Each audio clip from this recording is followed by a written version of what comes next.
सोचिए अगर एक दिन दुनिया का सबसे अहम तेल रास्ता अचानक बंद हो जाए, पेट्रोल पंप पर लाइनें किलोमीटर लंबी हो जाएं, फ्लाइट टिकट सोने के दाम बिकने लगे और देशों की अर्थव्यवस्था ऐसे कांपे जैसे व्हाट्सएप पे लास्ट सीन बंद होते रिश्ते कांप जाते हैं। यही कुछ हो रहा है आज के समय में, और इस पूरे ड्रामे के बीच में एक ऐसा खिलाड़ी एंट्री मार रहा है जिसे देख के लगता है जैसे कोई स्टार्टअप अचानक से कह दे, भाई अब मैं गूगल को टक्कर दूंगा। जी हाँ, बात हो रही है पाकिस्तान, ईरान और उस नए ट्रेड कॉरिडोर गेम की जिसमें असली ट्विस्ट है इंडिया।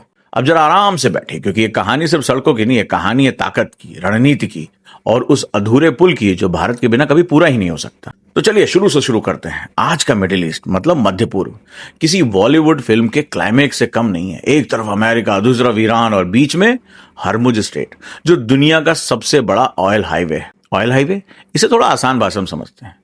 ये एक ऐसा है जैसे पूरी दुनिया की डिलीवरी अमेजन से हो रही है और अचानक उसका मेन वेयर हाउस लॉक हो जाए। यही हो रहा है अभी। तनाव इतना बढ़ चुका है कि कभी भी सप्लाई चेन डिस्टर्ब हो सकती है, और इसी गड़बड़ झाले में पाकिस्तान को एक मौका दिखता है, एक स्ट्रेटजिक अपॉर्चुनिटी। अब पाकिस्तान क्या करता है? वो कहता है भाई जब समंदर में प्रॉब्लम है तो जमीन से रास्ता खोलते हैं।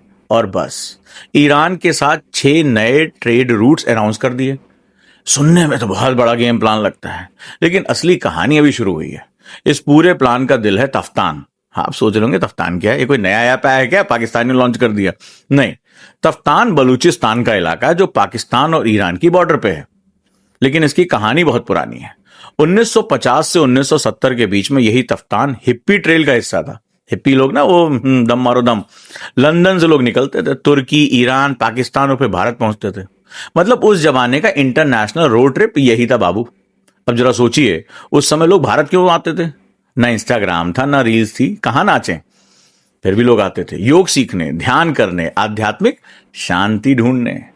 ऋषिकेश बन गया योग कैपिटल, गोवा बन गया फ्रीडम का स्वर्ग, और वाराणसी बन गया आत्मा का स्टेशन। और यह सब पॉसिबल हुआ सिर्फ एक चीज से, कनेक्टिविटी। लेकिन आज वही रास्ता डर, असुरक्षा और संघर्ष की वजह से ठप पड़ा है। तो सवाल उठता है, क्या सिर्फ सड़क बना देने से सब कुछ बदल जाएगा? क्या पाकिस्तान का यह नया कॉरिडोर सच में गेम चेंजर है? अब आते हैं इस कहानी के असली बाहुबली पर। चिंग चिंग चू चीन। चीन का बेल्ट एंड रोड इनिशिएटिव यानी BRI, एक ऐसा प्रोजेक्ट जो दुनिया भर में सड़कों, बंदरगाहों और व्यापारिक रास्तों का जाल बिछा रहा है। और पाकिस्तान वो इस प्रोजेक्ट का फेवरेट पार्टनर है। CPEC, China Pakistan economic corridor है, नाम तो सुना ही होगा। अब चीन का असली दर्द क्या है? चीन का दर्द है मलक्का स्ट्रेट। ये वही समुद्री रास्ता जहां से चीन का ज्यादातर तेल आता है। और अगर यहां कुछ गड़बड़ हो जाए तो चीन की अर्थव्यवस्था लो बैटरी मोड पे चली जाएगी।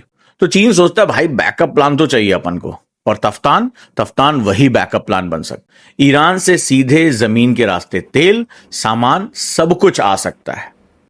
अब सुनने में तो बड़ा स्मार्ट लगता होगा, लेकिन यहां आता है कहानी का सबसे बड़ा ट्विस्ट, और वो है इंडिया। कैसे, बताता हूं। अब आप खुद सोचिए, अगर आप एक हाईवे बना रहे हैं जो कहीं से शुरू होकर कहीं खत्म नहीं होता, तो उसका क्या फायदा?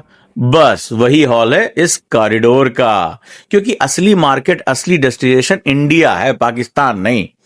भारत की टूरिज्म इकॉनमी $232 बिलियन, विदेशी मुद्रा भंडार $28 billion, 42 UNESCO sites, medical tourism $6 billion, और आने वाले समय में यह इंडस्ट्री $59 बिलियन तक जा सकती है। अब आप ही बताइए, अगर यूरोप में कोई यात्री वहां से भारत आता है तो क्या वो सिर्फ तफ्तान तक जाएगा, या फिर वह वाराणसी जाएगा, बोध गया जाएगा, अजमेर शरीफ जाएगा, स्वर्ण मंदिर जाना चाहेगा? कमेंट में जरूर बताना वो कहां जाना चाहेगा, या वहां पर पाकिस्तान में तड़तड़ करता घूमेगा। यही वजह है कि बिना भारत के पूरा कॉरिडोर एक डेड एंड बन जाता है। अब जरा थोड़ा समुद्र की तरफ भी चलते हैं। हरमुज स्ट्रेट, जहां अभी टेंशन अपने पीक पे है, कौन कहां किसको फोड़ दे कुछ पता ही नहीं चल रहा है। और इसी बीच एक घटना होती है। पाकिस्तान तेल टैंकर जो है खैरपुर, 12 अप्रैल को यह फारस की खाड़ी पहुंचता है। हालात खराब है, तनाव बढ़ रहा है, लेकिन धीरे से यह जहाज 5,11,000 बैरल डीजल लोड करता है और ईरान के सुरक्षित रास्ते से निकल जाता है। उधर पाकिस्तान पकड़ा पड़ा है। वो हमारे जो संतरा चाचा हैं डोनाल्ड ट्रंप, उन्होंने पकड़ रखा है कि भाई तुम जाकर बातचीत करो, और ये अपना तेल निकाल के निकल गया। अमेरिका का भी निकाल लिया तेल, हम अपना भी इसने निकाल लिया। तो कहानी सुनकर आपको क्या लग रहा है कि बहुत बड़ी बहादुरी की मजबूरी है?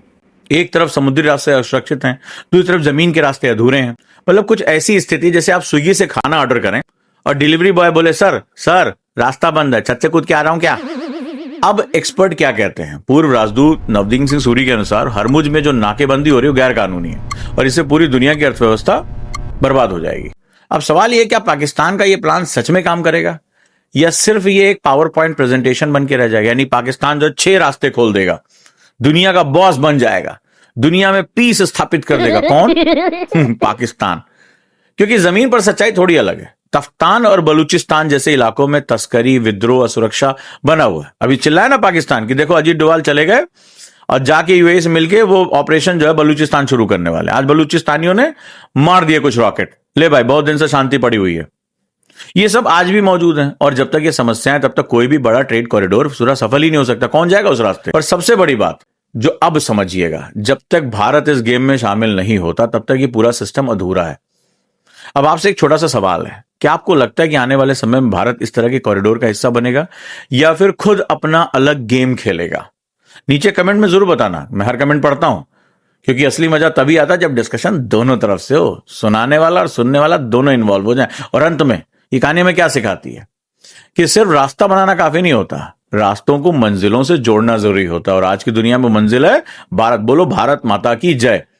तो दोस्तों, अगर आपको ये डीप डाइव एनालिसिस पसंद आया और आप चाहते हैं कि ऐसे कॉम्प्लेक्स जियोपॉलिटिक्स को मैं आसान हिंदी में समझाता रहूं, तो चैनल को अभी कभी कर लो सब्सक्राइब और वीडियो को कर लो लाइक और अपने दोस्तों के साथ कर लो शेयर, ताकि डिस्कशन करने में कुछ मजा आए। इंस्टाग्राम पे अगर हो तो मुझे फॉलो करना मत भूलना, ओजांग सर के नाम से, और डिस्क्रिप्शन में ओजांग ऐप का लिंक दे रहा हूं, चेक कर लेना। बहुत सी क्लासेस निःशुल्क हैं, पढ़ो, क्योंकि नॉलेज ही असली पावर है और आप उसी पावर को अनलॉक कर रहे हैं। मिलते हैं अगले वीडियो में एक और कहानी के साथ जो दुनिया को देखने का आपका नजरिया बदल देगी। नमस्कार।